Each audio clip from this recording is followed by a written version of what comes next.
আমার বড় ভাই একটি ঝামেলা জড়িয়ে জেলখানায় আছেন। তিনি জানতে চেয়েছেন জেলখানায় জুমার নামাজের বিধান কি, জুমার নামাজের সুযোগ না থাকলে তিনি কি করবেন। তো হলো যে আপনার যে ভাই জেলখানায় আছেন বন্দী অবস্থায়, তিনি সেখানে জুমার নামাজের বন্ধ অবস্থা থাকলে জুমার নামাজ পড়বেন, আর যদি জুমার নামাজের কোনো ব্যবস্থা না থাকে তাহলে তিনি যোহরের নামাজ পড়বেন এবং তাতে তিনি দায়মুক্ত হয়ে যাবেন ইনশাআল্লাহ তাআলা। আমাদের বাড়িতে এক ছেলে লজিং থাকে, তাকে দিয়ে যদি আমরা আমাদের সংসারে টুকটাক কাজ করাই এতে তার কোনো হক লঙ্ঘন হবে কিনা।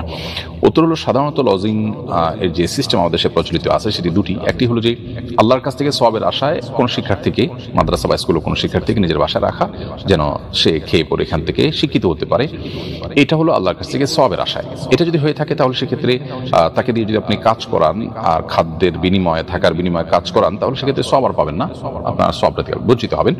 আর যদি এত ঠুনকো বা হালকা পাতলা কাজ হয় যেটা আসলে সচরাচর পারিশ্রমিক হিসেবে দেখা হয় না, বরং খুবই হালকা পাতলা এবং সেটাকে সেও বা যে কোনো মানুষ থাকলেই সেটাকে করতো, এরকম যদি মনে হয় এবং এটাকে পারিশ্রমিকের মধ্যে ফেলা না যায় বা সচরাচর অন্য সবাই করে টুকটাক কাজ এরকম যদি হয় তাহলে সেক্ষেত্রে সেটি আপনার সওয়াবে কোনো প্রকার ব্যাঘাত সৃষ্টি করবে না ইনশাআল্লাহ তাআলা। আর যদি লজিং এর দ্বিতীয় সিস্টেম হয়ে থাকে, অর্থাৎ সে আপনার সন্তানদেরকে পড়াবে, তার বিনিময়ে আপনি তাকে থাকতে দিবেন এবং তার খাবার ব্যবস্থা করবেন, তাহলে সেক্ষেত্রে তার বিনিময় তো পরিষ্কার।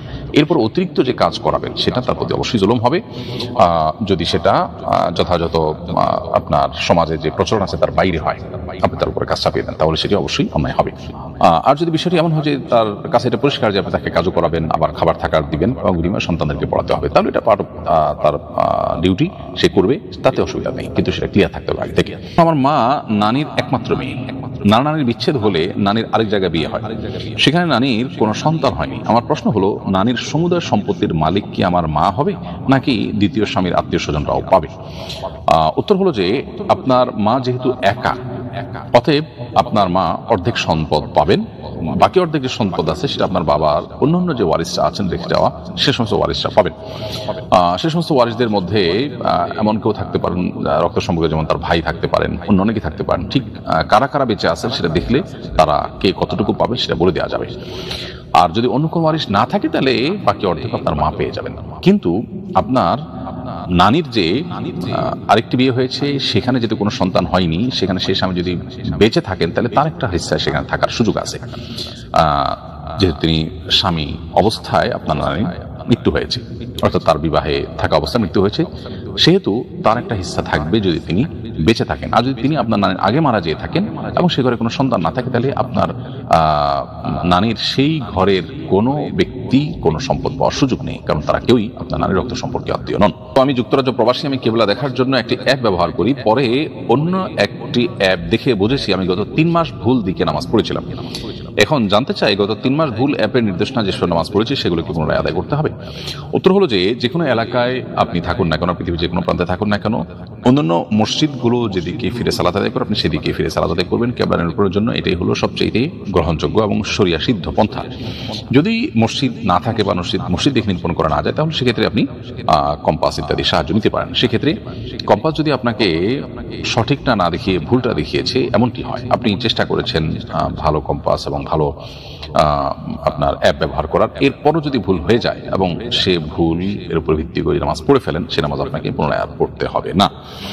বিশেষ করে সেটা যদি অনেক পূর্ণ হয়ে যায় তাহলে পরবর্তীতে আর সে নামাজ পড়ার কোনো প্রয়োজন নেই, কারণ আপনি আপনার সাধ্য অনুযায়ী চেষ্টা করেছেন। জেনারেল ধারায় পড়ুয়া আমি কিছুদিন হলো কোরআন পড়তে শুরু করেছি। আজকের জুমার বয়ানে খতিব সাহেব বলেছেন আরবি বর্ণের উচ্চারণ কিংবা সামান্য জের জবর উল্টাপাল্টা হলেই অর্থ বদলে যায়, তাই সূরা কেরাত শুদ্ধ না হলে অর্থ পরিবর্তন হয়ে আল্লাহর কথা পরিবর্তন হয়ে যেতে পারে, এতে মারাত্মক গুনাহ হবে।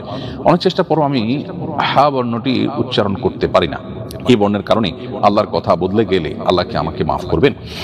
উত্তর হলো যে আমাদের উলামায়ে কেরাম এবং ইমাম সাহেবদের উচিত মানুষকে খুব বেশি ভীতর সন্ত্রস্ত না করে মানুষকে আশাবাদী করার চেষ্টা করা। মানুষ যাতে বিশুদ্ধভাবে কোরআন তেলাওয়াত করে সেজন্য উদ্বুদ্ধ আমাদের করতে হবে এবং ভুল ভাল তেলাওয়াত যেন না করে সতর্ক করতে হবে, কিন্তু এক্ষেত্রে মাত্রা জ্ঞান থাকতে হবে এবং কোনোভাবে যাতে মানুষ ভীতর সন্ত্রস্ত হয়ে না পড়ে, নিরুৎসাহিত হয়ে না যায় সেটাও আমাদের খেয়াল রাখতে হবে। আল্লাহ রাব্বুল আলামিন মানুষকে তার সাধ্যের বাইরে কোনো কিছু চাপিয়ে দেন না। লা ইউকাল্লিফুল্লাহু নাফসান ইল্লা উসআহা, শব্দের বাইরে আল্লাহ তাআলা কিছু চাপিয়ে দেন না। অতএব আপনি হা বর্ণ উচ্চারণ করার জন্য বহু চেষ্টা করে যদি না পারেন, এটার ফলে আপনার কোনো গুনাহ হবে না ইনশাআল্লাহ তাআলা।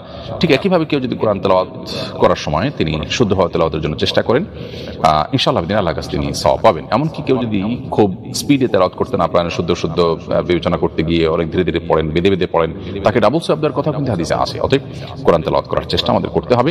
শুদ্ধভাবে তেলাওয়াত করার চেষ্টা থাকলেই আমরা আল্লাহর কাছে দামুক্ত থাকবো ইনশাআল্লাহ। ফিদিয়া সম্পর্কে জানতে চাই, নামাজ পড়তে না পারলে এর ফিদিয়া আদায় করে দিলে নামাজ না পড়ার গুনাহ কি মওকুফ হয়ে যাবে? দেখুন, শরীয়তে সিয়ামের ফিদিয়ার কথা বলা হয়েছে। কোরআনে কারীমে আল্লাহ তাআলা বলেছেন, ওয়া আলাল্লাযিনা ইউতিকুনাহু ফিদিয়াতুন তাআমু মিসকিন, যারা সিয়াম সাধন করতে পারছে না, রোজা রাখতে পারছে না এবং স্থায়ী রোগে বা বার্ধক্যজনিত সমস্যায় তারা আর কখনো সুস্থ হয়ে রোজা রাখার সম্ভাবনা আপাতদৃষ্টিতে নাই, তারা রোজার বিকল্প হিসেবে ফিদিয়া দিবে। এরকম ব্যক্তি অসুস্থ অবস্থায় মারা গেলে তার ওয়ারিসে তার তরফ থেকে ফিদিয়া দিবে। এটা কোরআনে রয়েছে এবং এটা শরীয়তে রয়েছে। নামাজের বিকল্প হিসেবে ফিদিয়া দেওয়ার কথা কিন্তু বর্ণিত হয়নি। এজন্য ইমাম আযম আবু হানিফা রাহিমাহুল্লাহ, ইমাম আবু ইউসুফ রাহিমাহুল্লাহ তারা নামাজের ফিদিয়ার কথা বলেন না। কিন্তু ইমাম মুহাম্মদ রাহিমাহুল্লাহ বলেন যে নামাজ যেহেতু রোজার চেয়ে গুরুত্বপূর্ণ, অতএব এখানেও প্রত্যেক নামাজের জন্য একটা করে ফিতরা, একজন করে মিসকিনের খাদ্য দেওয়া, যেটা আমাদের ফিতরাতে দিতে হয় ঈদুল ফিতরের আগে, প্রত্যেক নামাজের জন্য সে পরিমাণ দান করা, খাদ্য দান করা, এটা হলো ফিদিয়া। এটা প্রত্যেক নামাজের জন্য তিনি প্রযোজ্য বলেন এবং এটি সিয়ামের সাথে কিয়াস বা তুলনা করে বলেন। এবং এক্ষেত্রে তিনিও বলেন যে এটা যদি ফিদিয়া হিসাবে কবুল না হয় তাহলে মৃত ব্যক্তির তরফ থেকে সাদাকা হিসাবে গণ্য হবে। তাহলে এখান থেকে বোঝা যায় যে আসলে নামাজের জন্য সরাসরি ফিদিয়ার কথাটি কোরআন হাদিসের আলোকে সেভাবে সাব্যস্ত নয়। তবে ইজতিহাদের আলোকে উলামায়ে কেরাম অনেকেই এটাকে ফিদিয়া নামাজের ক্ষেত্রে আরোপ করেছেন যদি কেউ নামাজ রেখে যায় তাহলে। এর মানে এই নয় যে কেউ নামাজ পড়তে না পারলে ফিদিয়া দিয়ে দিলে নামাজ মওকুফ হয়ে যাবে, এই কথা পৃথিবীর কোনো আলেম বলেন না। এটা হলো কেউ যদি নিরুপায় হয়, মারা গেছে, নামাজ পড়তে পারেন না, আইসিইউতে ছিলেন, নামাজ পড়তে পারেন নাই, বা অসুস্থ ছিলেন, নামাজ পড়তে পারেন নাই, মারা গেলেন, তখন তার তরফ থেকে ফিদিয়া দেওয়ার কথা বলা হয়, যদিও সে বিষয়ে সংখ্যাগরিষ্ঠ আমাদের মত ভিন্ন। অতএব নামাজ আসলে এমন একটা ইবাদত যেটার কোনো বিকল্প নেই, দাঁড়িয়ে না পারলে বসে, বসে না পারলে শুয়ে। এমনকি আপনি রুকু সিজদার নিয়ত করে করে একটু হালকা মাথা ঝুঁকিয়ে ঝুঁকিয়ে শুয়ে শুয়ে আপনি নামাজ পড়তে পারেন। তারপর আপনাকে নামাজ পড়তে হবে যতক্ষণ সেন্স আছে। আর যদি আপনি অসুস্থ হয়ে সেন্সলেস হয়ে সে অবস্থায় মৃত্যুবরণ করেন তাহলে সেক্ষেত্রে সেই সময় নামাজ আপনার আল্লাহ তাআলার কাছে সেটার জন্য কোনো দায় আপনার থাকবে না। আসুন্নাহ ফাউন্ডেশন, উম্মার সাথে সুন্নাহর সাথে।